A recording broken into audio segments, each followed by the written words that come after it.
With the race to the White House heating up, veteran journalist Bob Woodward has claimed that the former President Donald Trump secretly sent medical equipment to Russian President Vladimir Putin for COVID tests. Of course, this happened during the COVID period.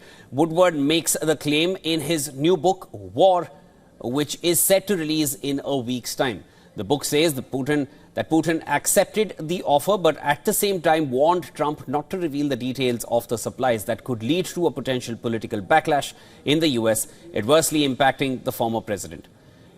According to the book, the Republican presidential candidate and the Russian president might have spoken at least 7 times since 2021. Woodward, in his book, alleged that Trump last spoke with Putin in a private phone call from his Mar-a-Lago residence in early 2024.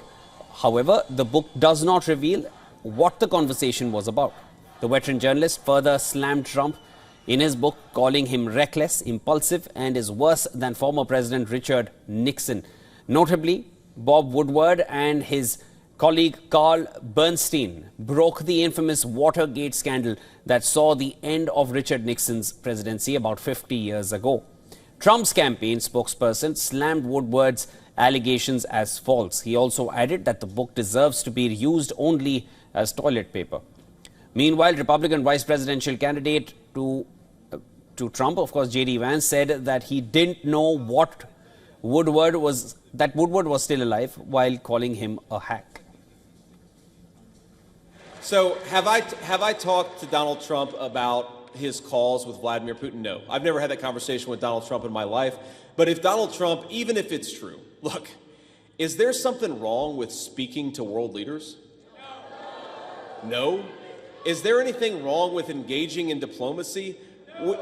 Kamala Harris's approach has been to hide in a basement, hide from the American people, and hide from world leaders. And you know what that's gotten us? We're on the verge of World War III. It's a disgrace, and it's a complete failure of a foreign policy.